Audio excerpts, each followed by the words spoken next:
my name is JC and welcome back to my channel JC Reads. So, it's finally 2018. In fact, it's already the third week of 2018 and I'm still in shock that it's already the new year. I do hope that this year will be a very good reading year though, unlike 2017, because 2017 was a pretty bad reading year for me. But anyway, for this video, I picked out 5 books that were my favorite reads of 2017, and without further ado, let's just jump straight into that.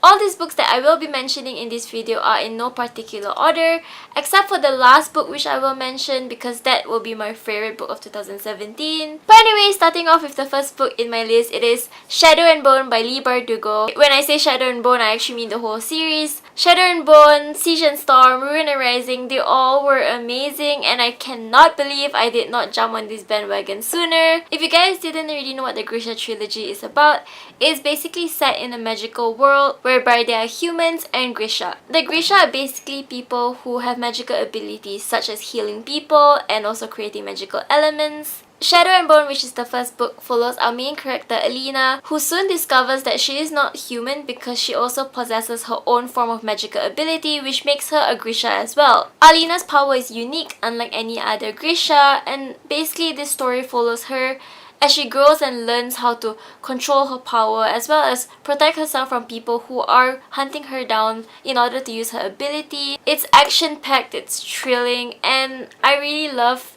the characters in this story. And if you haven't already read the Grisha trilogy or read any of the books in the Grishaverse, I definitely recommend it to you because Leigh Bardugo's writing is amazing and I absolutely loved it and I cannot wait to read the rest of her books. The next book on this list that I read and totally loved was Why We Broke Up by Daniel Handler and illustrated by Myra Kalman. This book is a really simple book. What it basically is just a letter by our main character Min to her ex-boyfriend Ed.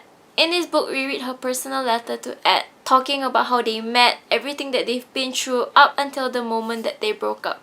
What I loved the most about Why We Broke Up was how real and genuine the story was. I loved reading through Min's voice. She was a really relatable, funny, awkward person and I absolutely loved her to bits. All the sad parts in this book completely broke my heart and even all the awkward, light-hearted moments made me laugh and I just absolutely love this book. It felt very relatable to me. Some parts of this book I could really connect to on a different level and I'm normally not one that likes flowery writing, but for this book I found that I did enjoy the writing style. It wasn't too flowery. It was expressive at the right moments and other times it was just really simple and straightforward and that's why I felt like this book flowed really well. And yeah, I just really enjoyed it. If you guys want a book that will break your heart and will bring you through ups and downs of emotions, I definitely do recommend Why We Broke Up. The third book on my list is The Hate You Give by Angie Thomas. If you guys don't already know what this book is about, it basically follows our main character Star Carter, who happens to witness the death of her best friend Khalil at the hands of police. Soon enough, she is thrust into the responsibility and the burden of being the one witness to that incident. This book contains strong themes of police violence and racism, which I think is really important for youths and as well as others to read about. This book is a lengthy book and in my opinion it is a very complex storyline, but the message that it delivers is a really strong and impactful one. And I did really enjoy this book, not just because of how important the message was, but because of the characters. If I have to be honest, the characters in this book is what made me really love the story. Angie Thomas fleshed out her characters really well. I love Star, I love her family, I love Star's family. The whole familial aspect of this story was amazing. I loved all of her family members. Each and every character in this story was fleshed out really well and I thought that this really brought a greater depth to the story. I also enjoyed the romance aspect of this book even though it wasn't such a big contribution to the whole plot. So if you haven't read this book, definitely go and pick this book up. The fourth book on this list is Our Dark Duet by Victoria Schwab.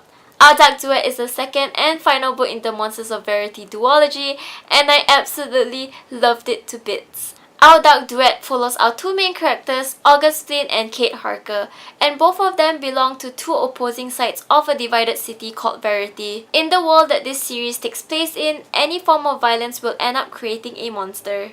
I already loved the first book, This Savage Song, but somehow Our Dark Duet tops that, and I absolutely love this sequel. I loved how the whole story wrapped up. I also enjoyed Victoria Schwab's writing. Her action scenes are thrilling, and it got me on the edge of my seat the whole time. And reading this whole book, there was not a moment that I felt at peace, because the whole time I was so worried for all the characters in this book. I loved both our main characters, Kate and August. I rooted for the both of them from the beginning to the end, and I feel like I need more from this story. This book also broke my heart into pieces. Reading Our Dark Duet was an emotional roller coaster, so if you do decide to pick this book up, be prepared for that. The fifth and final book that I have on this list is The Nowhere Girls by Amy Reed, and this book was my favorite read of 2017. The Nowhere Girls follows our three main characters, Grace, Rosina, and Erin,